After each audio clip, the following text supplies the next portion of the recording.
Let me tell you something, and I want you to really listen to this, because nobody is talking about this. Nobody.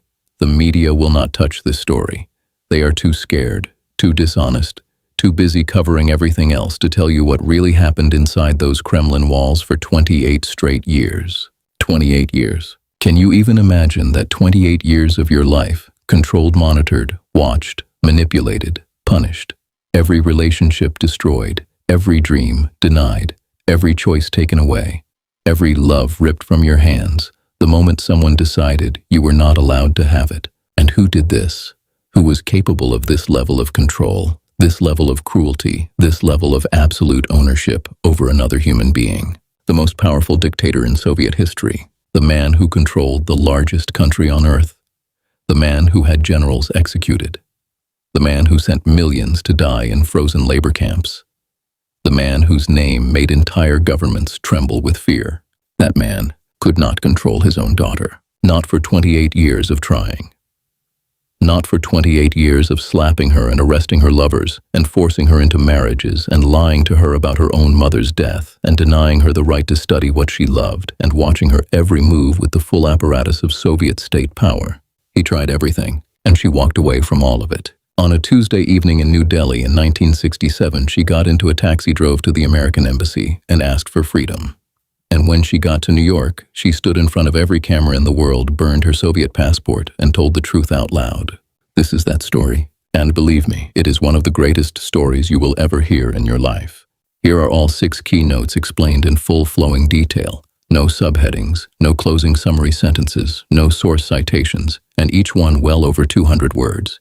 Svetlana Alliluyeva was born on February 28, 1926, inside the walls of the Kremlin as the only daughter and last surviving child of the most feared and powerful dictator the Soviet Union had ever produced, and from the very first years of her life she occupied a position that was entirely unique in the entire history of Soviet power.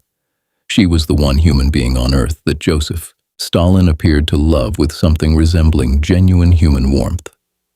In her earliest years, she was not raised in fear or darkness or the cold gray atmosphere of ideological terror that defined every other relationship her father maintained with the people around him. She was raised in what appeared from the outside to be authentic tenderness, deep paternal affection, and a kind of playful intimacy that nobody who knew Stalin in his political capacity would ever have believed him capable of. Her father called her his little sparrow. He signed his personal letters to her with the affectionate nickname, Little Papa.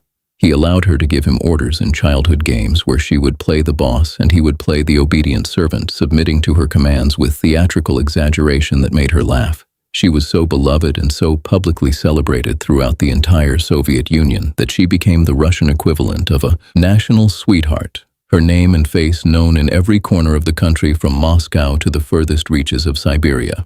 Her father photographed her, constantly wrote to her from the front during the war, and by every outward measure treated her as the single most important and cherished person in his otherwise cold, brutal, and deeply paranoid life. Yet, underneath that, tenderness was something far darker and far more possessive, because what Stalin called love looked nothing like freedom and everything like absolute ownership. He did not love Svetlana the way a healthy father loves a daughter, with genuine care for her independence, her happiness, and her future. He loved her the way a dictator loves a possession, completely conditionally and with the absolute unspoken expectation that she would never truly belong to anyone or anything other than him.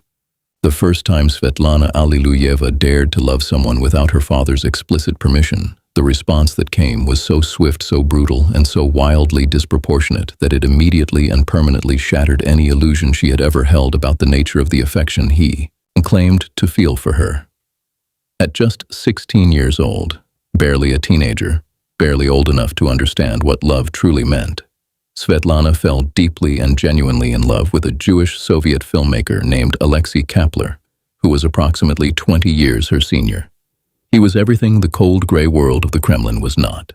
He was charming, intellectual, warm, curious about the world, and deeply passionate about art and cinema, and he saw in Svetlana not the daughter of the General Secretary of the Communist Party, but a real and remarkable young woman worthy of real and remarkable love.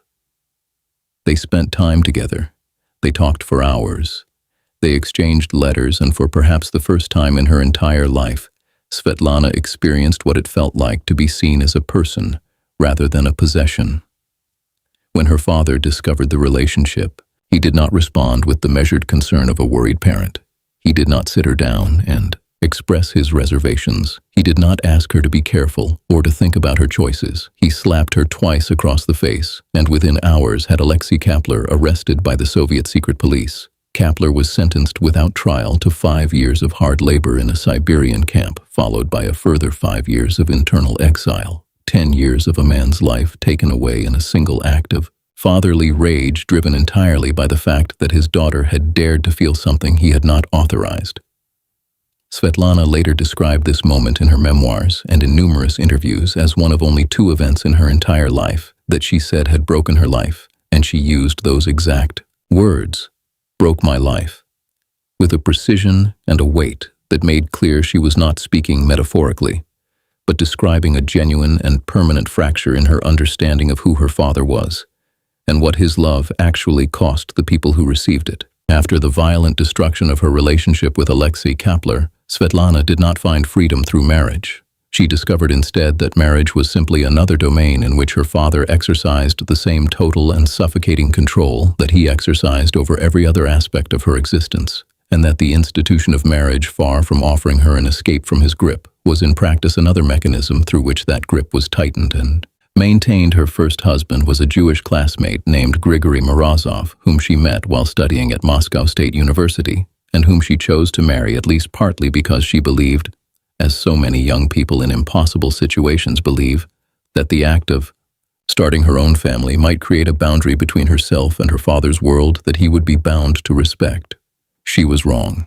Her father gave grudging and contemptuous permission for the marriage, but made his feelings unmistakably clear by stating openly that he would never meet her husband, and by maintaining that vow with absolute consistency, never once acknowledging the existence of the man his daughter had married, never sitting in the same room as him, never treating him as a member of the family in any way whatsoever. The couple had a son named Iosif in 1945, but the marriage collapsed within 2 years, crushed under the weight of the impossible situation in which it existed. Her second marriage to Yuri Zhdanov, the son of one of her father's most trusted political allies, felt from the very beginning less like a love story and more like a carefully managed political arrangement designed to ensure that Svetlana remained within a social and political circle that her father could monitor, surveil, and control at all times. On the night of one of her weddings, witnesses who were present described seeing Stalin grab Svetlana physically by the hair and drag her forcibly onto the dance floor, a gesture of such raw, possessive violence performed in front of guests at his own daughter's wedding that it speaks more clearly than any words could about the precise nature of the relationship between them and the precise understanding he held of where the boundaries of her body, her choices, and his authority actually lay. One of the most quietly devastating and most personally revealing dimensions of the systematic control that was exercised over Svetlana Alliluyeva's life was not delivered through physical violence or political imprisonment or the destruction of a romantic relationship. It was delivered through something far more subtle and in many ways far more psychologically damaging, because it was the deliberate and calculated suppression of her most fundamental and most authentically personal intellectual passion. Svetlana loved literature with a depth and sincerity and genuine creative hunger that was entirely her own, entirely independent of her father's world, and entirely disconnected from the gray, ideological machinery of Soviet political life. She loved writing. She loved language. She loved the world of ideas and imagination and creative expression, and this love was not a passing teenage interest, but a deep and defining characteristic of who she was as a human being. When the time came for her to choose a course of study at Moscow State University, Svetlana applied to study literature. The subject she loved, the field in which her natural talents lay, and the domain in which she would later in life produce internationally celebrated and historically significant written work. Her father refused. He said no, without discussion, without negotiation, without any acknowledgement of her wishes or her abilities. He forced her instead to study history and political thought, a subject she had no connection to, no passion for, and no desire to pursue, but which kept her intellectual life tethered to the ideological universe he controlled, rather than the creative universe she longed to inhabit. Svetlana identified this denial in a 2010 interview conducted decades after his death as one of only 2 moments in her entire life that she described using the precise and devastating phrase, "He broke my life." The other moment was the destruction of her relationship with Alexei Kapler. The fact that a woman who went on to write memoirs that shocked the entire world and changed the global understanding of life inside the Soviet Union was told by her father that she was not permitted to study. Writing or literature is one of the most telling and most heartbreaking illustrations of the totality of the control he exercised over her. Beneath every act of control, every forced marriage, every destroyed relationship, every denied dream, and every slap across the face, there was a foundational wound at the very center of Svetlana Alliluyeva's life. A wound that preceded all of it, shaped all of it, and gave all of it its deepest and most lasting psychological weight. And it was a wound delivered not through violence or punishment or political manipulation, but through a deliberate, sustained, and carefully maintained lie told to a child about the most important loss of her life. When Svetlana's mother, Nadezhda Alliluyeva, died in November 1932, Svetlana was just 6 years old, too young to fully understand death, too young to ask the questions that would eventually demand answers, and young enough to simply accept the explanation she was given. She was told that her mother had died of appendicitis, a sudden medical complication, an unexpected and tragic illness that had taken her without warning. It was only years later, as a teenager growing into young adulthood, that Svetlana began to hear the whispers and eventually discovered the truth that had been kept from her. Her mother had not died of appendicitis. Her mother, Nadezhda Alliluyeva, had shot herself. She had committed suicide after years of living inside a deeply unhappy, deeply painful, and deeply damaging marriage to a man who was cold, contemptuous, cruel, and utterly indifferent to her suffering and her humanity, and her death had been deliberately concealed from her own children behind a medical fiction designed entirely to protect the image and reputation of the man responsible for driving her to that point. The discovery of this lie was not just a revelation about the circumstances of her mother's death. It was a complete restructuring of Svetlana's entire understanding of her father's character, because it forced her to confront simultaneously the truth about who her mother had been, the truth about what her parents' marriage had actually looked like, and the truth about the kind of man who could look his own grieving children in the eye across years of their childhood and lie to them about how their mother died without ever once showing a flicker of remorse or guilt or even the basic human decency of honesty. After 28 years of living inside the iron grip of her father's control and then continuing to live under the Kremlin's surveillance and management even after his death in 1953, Svetlana Alliluyeva finally found her moment of escape, and it came not through a dramatic political rebellion or a carefully planned defection operation, but through something far more human, far more personal, and far more poetic. It came through grief, through love, and through a journey to scatter the ashes of the last man she had ever truly loved. In 1963, Svetlana had fallen deeply and genuinely in love with an Indian communist intellectual named Kunwar Brajesh Singh, who was living in Moscow, receiving medical treatment. The Soviet authorities refused to allow them to marry.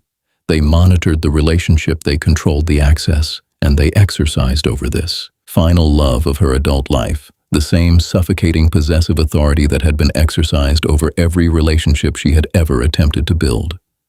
When Singh died in 1966, the authorities, after considerable hesitation, reluctantly granted Svetlana permission to travel to India to return his ashes to his family in the town of Kalakankar, a journey of grief and love and final obligation to the man she had been forbidden to marry. On the evening of March 6, 1967, sitting in a Soviet embassy guest house in New Delhi, with her return flight to Moscow scheduled just 2 days away, Svetlana made the decision that changed the entire trajectory of her life and sent shockwaves through the diplomatic world of the Cold War. She called a taxi, drove directly to the United States Embassy in New Delhi, walked through the front door, and submitted a formal request for political asylum. The defection of Stalin's daughter to the United States was one of the most extraordinary and symbolically powerful events of the entire Cold War era, and at a press conference in New York that was covered by every major news organization on Earth, Svetlana stood before the cameras, burned her Soviet passport, and told the watching world that her father had been a moral and spiritual monster. She said she finally felt able to fly out free like a bird. She changed her surname from Stalin to Alliluyeva. Her mother's name, the name of the woman who had been driven to suicide, the name that had been overshadowed for decades by the most feared surname in Soviet history, and she reclaimed it as an act of defiance, as an act of love for her mother, and as a permanent and public declaration that she was finally and completely and irreversibly her own person.